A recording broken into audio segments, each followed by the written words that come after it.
মায়ের দাফনের পর বাসভবন হয়ে গুলশানে দলীয় কার্যালয়ে শ্রীলঙ্কার পররাষ্ট্রমন্ত্রীর সাথে সৌজন্য সাক্ষাৎ করেছেন বিএনপির ভারপ্রাপ্ত চেয়ারম্যান তারেক রহমান। দর্শক, সেখানে আছেন সহকর্মী শুভ খান।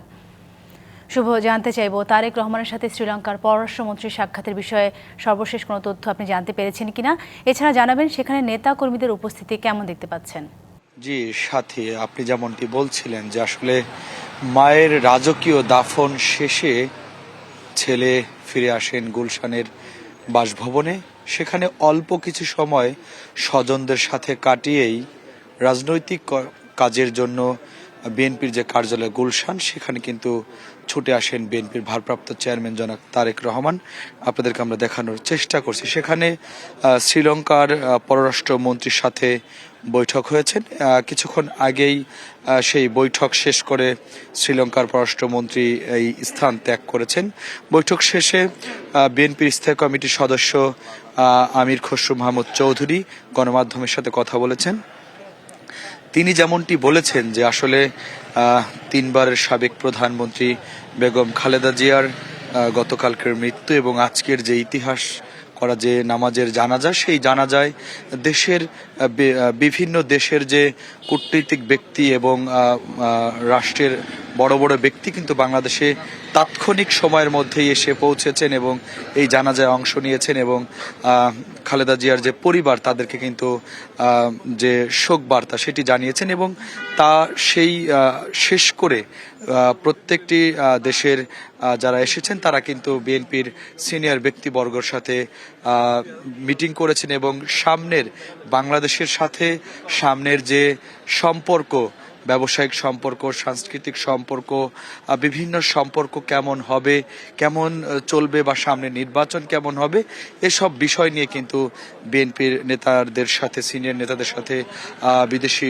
কূটনীতিকদের সাথে আলোচনা হচ্ছে এবং তারই ধারাবাহিকতায় কিন্তু আসলে কিছুক্ষণ আগেই গুলশানের যে কার্যালয়, সেখানে কিন্তু বিএনপির ভারপ্রাপ্ত চেয়ারম্যান জনাব তারেক রহমানের সাথে শ্রীলঙ্কার পররাষ্ট্রমন্ত্রীর সাথে কথা হয়েছে। দেশের উন্নয়ন, দেশের নির্বাচন, দেশের সংস্কৃতি, দেশের ব্যবসা সবকিছু মিলেই এমন আলোচনা হয়েছে, এমনটি জানিয়েছেন আমির খসরু মাহমুদ চৌধুরী। সাথী, গুলশান থেকে সর্বশেষ এই ছিল। শুভ, অসংখ্য ধন্যবাদ আপনাকে। বিএনপি চেয়ারপারসন বেগম খালেদা জিয়ার নামাজের জানাজাকে বিশ্বের ইতিহাসের সবচেয়ে বৃহৎ শেষ বিদায়ের আনুষ্ঠানিকতা বলে মনে করেন জানাজায় অংশগ্রহণকারী মুসল্লিরা। তারা বলেন, শুধু দলের নয়, তিনি ছিলেন দেশের সম্পদ, তাই এই জনসমুদ্র তাই প্রমাণ করেছে। বেগম খালেদা জিয়ার মৃত্যুতে টেকনাফ থেকে তেঁতুলিয়া পর্যন্ত দেশ জুড়ে যে শোকাবহ পরিবেশ, তারই জীবন্ত ক্যানভাস হয়ে ধরা দেয় জাতীয় সংসদের দক্ষিণ প্লাজার সবুজ চত্বর। যেদিকে দু চোখ যায় শুধু মানুষ আর মানুষ। লাখো লাখো মানুষের পদচারণায় জনসমুদ্রে পরিণত হয় রাজধানীর মানিক মিয়া এভিনিউ এবং এর আশেপাশের সড়ক। আমরা বাংলাদেশে একটা সম্পদকে হারিয়েছি, যে সম্পদ আমাদের আগামী দিনে কতদিনে পূর্ণ হবে সেটা জানি না। সে জনশ্রুতি প্রমাণ করে তিনি আপামর সর্বসাধারণের একজন মনের স্থান করে নিতে পেরেছিলেন। বাংলাদেশের ইতিহাসে নয়, আমার মনে হয় বিশ্বের ইতিহাসে এরকম জানাজা হয়নি। এতেই প্রমাণ হয় যে বেগম খালেদা জিয়া শুধু বিএনপির নেত্রী নন, তিনি যে পুরো জাতির একটা ঐক্যের প্রতীক। জানাজায় নারী মুসল্লিদের জন্য ছিল বিশেষ ব্যবস্থা। শেষ বিদায়ের এই আনুষ্ঠানিকতায় অংশ নেন খালেদা জিয়ার দুই পুত্রবধূ ডাক্তার জুবাইদা রহমান, শামিলা রহমান এবং তিন নাতনি জাইমা রহমান, জাহিয়া রহমান ও জাফিয়া রহমান।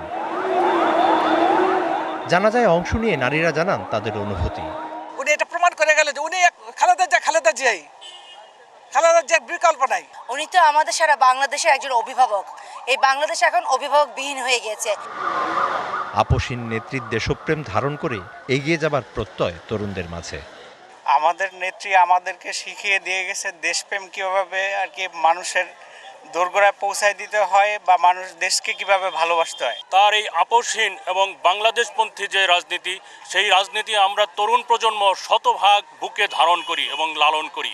বেগম খালেদা জিয়ার স্মৃতি ও আদর্শ সঙ্গী করে ঘরে ফেরেন জানাজায় শরীক হওয়া লাখো মানুষ।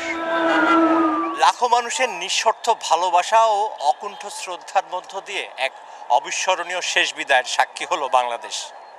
সততা, দৃঢ়তা ও দেশপ্রেম থাকলে মরণশীল হয়েও একজন ব্যক্তি যে অমরত্ব পেতে পারেন, বিএনপি চেয়ারপারসন খালেদা জিয়া তেমনই এক দৃষ্টান্ত রেখে গেলেন। তার রেখে যাওয়া আদর্শ আগামী দিনের রাজনীতিবিদ ও তরুণ প্রজন্মের জন্য এক অনুকরণীয় দৃষ্টান্ত হয়ে থাকবে এমন প্রত্যাশাই উপস্থিত সবার। Mizan Ahmed, DBC news, Dhaka. বেগম খালেদা জিয়ার মৃত্যুতে শোকস্তব্ধ সারা দেশ। সবকিছুই যেন থমকে গেছে। বন্ধ রয়েছে বিপণী বিতান, বিভিন্ন স্থানে টানানো হয়েছে কারো পতাকা। মানিক মিয়া অ্যাভিনিউয়ে আপসীর নেত্রীর জানাজায় অংশ নিতে না পারায় দেশ জুড়ে জেলায় জেলায় আয়োজন করা হয়েছে গায়বানা জানাজা। প্রিয় নেত্রীর আত্মার শান্তি কামনায় হচ্ছে দোয়া মাহফিলও।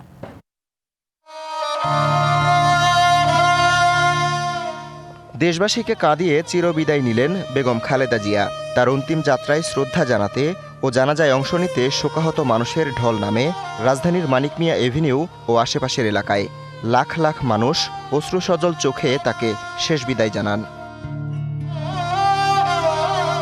তিনবারের প্রধানমন্ত্রীর মৃত্যুর শোক ছুঁয়ে গেছে টেকনাফ থেকে তেঁতুলিয়া ৫৬,০০০ বর্গমাইল জুড়ে। ঢাকায় এসে জানাজায় অংশ নিতে না পারায় জেলায় জেলায় আয়োজন করা হয় গায়েবানা জানাজা।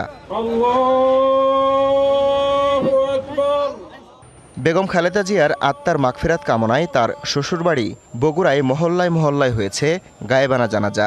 বিএনপি নেতাকর্মী সমর্থক ছাড়াও অংশ নেন সাধারণ মানুষ। চট্টগ্রামের জমিয়তুল ফালাহ মসজিদ প্রাঙ্গণ সহ বিভিন্ন জায়গায় গায়েবানা জানাজায় অংশ নেন বিএনপি ও অঙ্গ সহযোগী সংগঠনের নেতাকর্মী সহ সাধারণ মানুষ। জানাজা শেষে বেগম জিয়ার রুহের মাগফিরাত কামনা করে দোয়া হয়। খালেদা জিয়ার প্রয়াণে সিলেট নগরীর অলিগলি থেকে গুরুত্বপূর্ণ মোড় স্থানে স্থানে উঠছে কালো পতাকা। পুরো নগরী যেন নিঃশব্দে বিদায় জানিয়েছে সময়ের এই সাহসী নেত্রীকে। শহীদ মিনারে গায়েবানা জানাজায় অংশ নেন সর্বস্তরের মানুষ। তারা বলছেন আপসহীন নেত্রীর প্রস্থান দেশের জন্য অপূরণীয় ক্ষতি। এরকম নেত্রী আসলে আমরা আর জানি না 100 বছরের মধ্যে পাবো কিনা, যে নেত্রী দেশের সার্বভৌমত্ব এবং দেশের স্বার্থের পক্ষে উনি সবসময় আপসহীন ছিলেন। বাংলাদেশের একজন অভিভাবক হারাচ্ছে বেগম খালেদা জিয়া। আমাদের মাথার মুকুট ছিলেন। যত ভালো ভালো দিক নির্দেশনা ছিল রাজনীতির, সব কিছু ওনার কাছ থেকে আমরা পেয়েছি। রাজশাহী বিশ্ববিদ্যালয়ে বেগম খালেদা জিয়ার গায়েবানা জানাজায় অংশ নেন উপাচার্য, শিক্ষক ও কর্মকর্তা কর্মচারীরা। সারা জীবনই তার সংগ্রাম ছিল এবং এই সংগ্রাম ছিল এই দেশের মানুষের জন্য। ভদ্রতা, সভ্যতাকে বিসর্জন দেওয়ার যে একটা প্রক্রিয়ার ভিতরে আছি, এটা থেকে বের হয়ে যেতে পারাটাই আমার মনে হয় যে বেগম খালেদা জিয়ার প্রতি সবচেয়ে বড় সম্মান প্রদর্শনের একটা রাস্তা হতে পারে। মানিক মিয়া এভিনিউয়ের জানাজার সময়ের সাথে মিল রেখে রংপুর কেন্দ্রীয় ঈদগাহ মাঠে গায়েবানা জানাজা আয়োজন করে স্থানীয় বিএনপি। শোকাহতদের কণ্ঠে ছিল দেশ গড়ার দীপ্ত শপথ। তিনি তো নেতা যিনি সকল দলমত আপামর সাধারণ জনতাকে কাঁদিয়ে যাচ্ছেন। এটা শুধু বিএনপির জন্য নয়, পুরো দেশের জন্য একটি অপূরণীয় ক্ষতি। আমরা আশা করব আজকের এই জানাজার মধ্য দিয়ে আমাদের নেত্রী বেগম খালেদা জিয়ার যে আদর্শ সেটা যেন আমাদের মাঝে থাকে। এছাড়া টেকনাফ, তেঁতুলিয়া, রাঙামাটি, রাজবাড়ী, চাঁপাইনবাবগঞ্জ সহ বিভিন্ন স্থানে বেগম জিয়ার গায়েবানা জানাজায় অংশ নিয়ে আধিপত্যবাদ বিরোধী রাজনৈতিক চর্চার আহ্বান জানান সাধারণ মানুষ। বেগম খালেদা জিয়ার মৃত্যুতে গোটা দেশই যেন থমকে গেছে। জেলায় জেলায় মার্কেট, দোকানপাট বন্ধ রেখেছেন ব্যবসায়ীরা। আয়োজন করা হয়েছে কোরআন তেলাওয়াত ও দোয়া মাহফিলের। এছাড়া সারা দেশে পালন করা হচ্ছে 3 দিনের রাষ্ট্রীয় শোক। Habibur Rahman, DBC news desk. বাংলাদেশের সাবেক প্রধানমন্ত্রী ও বিএনপি চেয়ারপারসন বেগম খালেদা জিয়ার জানাজা ও শেষ বিদায়ের খবর বিশেষ গুরুত্ব দিয়ে প্রচার করেছে আন্তর্জাতিক গণমাধ্যম। রাষ্ট্রীয় মর্যাদায় দাফন, লাখো মানুষের উপস্থিতি এবং বিভিন্ন দেশের প্রতিনিধিদের অংশগ্রহণে বিষয়টি তুলে ধরেছে বিশ্ব সংবাদ মাধ্যম। বাংলাদেশের রাজনৈতিক ইতিহাসের অন্যতম জনপ্রিয় নেতা, বাংলাদেশের প্রথম নারী প্রধানমন্ত্রী বেগম খালেদা জিয়াকে রাষ্ট্রীয় মর্যাদায় দাফন করা হয়েছে। তার শেষ বিদায়ে জনসমাগম ও আবেগঘন পরিবেশকে গুরুত্ব দিয়ে খবর প্রকাশ করেছে আন্তর্জাতিক সংবাদ মাধ্যমগুলো। যুক্তরাষ্ট্রভিত্তিক বার্তা সংস্থা অ্যাসোসিয়েটেড প্রেস এপি জানায়, হাজার হাজার মানুষ সাবেক প্রধানমন্ত্রী খালেদা জিয়ার নামাজে জানাজা ও দাফনে অংশ নেয়। বিরল জনসমাগমে পরিণত হয় ঢাকা। ব্রিটিশ সংবাদ মাধ্যম রয়টার্স জানায়, ঢাকায় সাবেক প্রধানমন্ত্রী খালেদা জিয়ার জানাজায় হাজারো মানুষ অংশ নেয়। কাতার ভিত্তিক সংবাদ মাধ্যম আল জাজিরার খবরে বলা হয়, বাংলাদেশের প্রথম নারী প্রধানমন্ত্রীকে শেষ শ্রদ্ধা জানাতে ঢাকার সংসদ ভবন ঘিরে ঢল নামে শোকাহত মানুষের, যেখানে উপস্থিত ছিলেন রাজনৈতিক নেতা ও বিদেশি প্রতিনিধিরাও। ব্রিটিশ সংবাদ মাধ্যম বিবিসির প্রতিবেদনে উল্লেখ করা হয়, রাষ্ট্রীয় মর্যাদায় দাফনে বাংলাদেশের প্রথম নারী প্রধানমন্ত্রীকে শেষ শ্রদ্ধা জানায় বিপুল সংখ্যক মানুষ। ভারতীয় সংবাদ মাধ্যম হিন্দুস্তান টাইমস জানায়, খালেদা জিয়ার দাফনে আঞ্চলিক কূটনীতির প্রতিফলন দেখা যায়, যেখানে প্রতিবেশী দেশগুলোর প্রতিনিধিরা উপস্থিত ছিলেন। আব্দুল আল মারুফ, ডিবিসি নিউজ ডেস্ক। বর্ণিল আয়োজনে বিশ্বজুড়ে খ্রিস্টীয় নতুন বছরকে স্বাগত জানানো শুরু হয়েছে। স্থানীয় সময় বৃহস্পতিবার মধ্যরাতে নিউজিল্যান্ডের অকল্যান্ড শহরে বর্ণিল আতশবাজির প্রদর্শনীর মাধ্যমে নতুন বছরকে বরণ করে নেওয়া হয়। অস্ট্রেলিয়ার সিডনিতে ঐতিহ্যবাহী হারবার ব্রিজ ও অপেরা হাউস ঘিরে অনুষ্ঠিত হয় চোখ ধাঁধানো আতশবাজির প্রদর্শন, যা উপভোগ করেন লাখো মানুষ। এর আগে বিশ্বের প্রথম নতুন বছরে পা রাখে প্রশান্ত মহাসাগরের দেশ কিরিবাতি। বিশ্বজুড়ে উৎসব, আলো আর আনন্দের মধ্য দিয়ে শুরু হলো 2026 সাল। মঞ্চ থেকে আর কখনো আন্দোলিত করবে না গণতন্ত্রের আপোষহীন নির্ভীক এক কণ্ঠ। তাই বেগম খালেদা জিয়াকে শেষবার এক নজর দেখার পাশাপাশি জানাজায় অংশ নেন সর্বস্তরের লাখো মানুষ। গণতন্ত্রের আপোষহীন নেতার অন্তিম যাত্রায় মিশে লাখো লাখো মানুষের ভালোবাসা।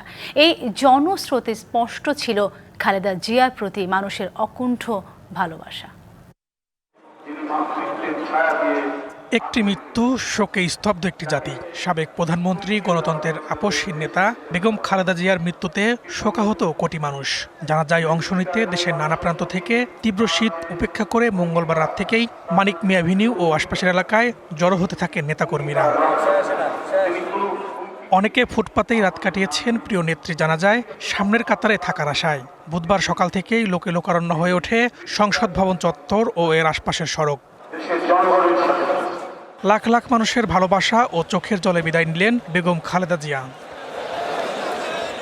এই জনস্রোতে স্পষ্ট খালেদা জিয়ার প্রতি মানুষের অকুণ্ঠ ভালোবাসা। রাত 12:30টার দিকে রাজবাড়ি থেকে রওনা হয়েছি আমার ছাত্র দলের নেতৃবৃন্দকে নিয়ে।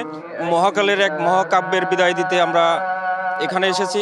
যারা এই দেশকে ভালোবাসে, গণতন্ত্রকে ভালোবাসে, এই দেশের মাটি ও মানুষকে ভালোবাসে, তারা বুঝতে পারবে যে আসলে দেশনেত্রী বেগম খালেদা জিয়া এই দেশের জন্য কত মহামূল্যবান এক রত্ন ছিল। আজকে বাংলাদেশের ইতিহাসে একটি ইতিহাস করে তিনি সবাইকে কাঁদিয়ে না ফেরার দেশে অনন্তকালে যাত্রায় চলে গেছেন।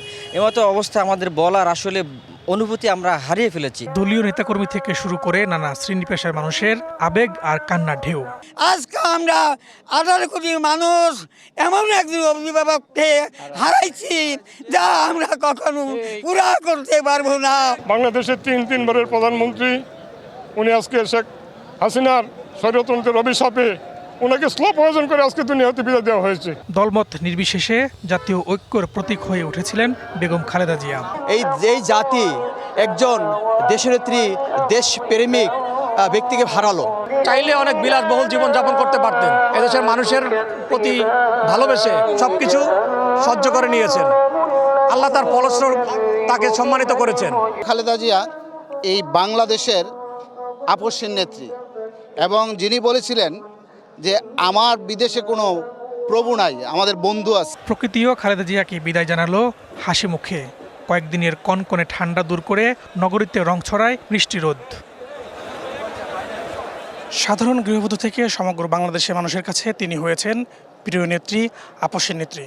অন্যায় এবং আধিপত্যবাদের কাছে কখনো মাথা নত করেননি। তাই তো প্রিয় নেত্রীকে শেষ বিদায় জানাতে লাখো জনতার ভিড়। তিনি থাকবেন সমগ্র বাংলাদেশের মানুষের মনিকোঠায়। Farhaduzzaman, DBC news, Dhaka.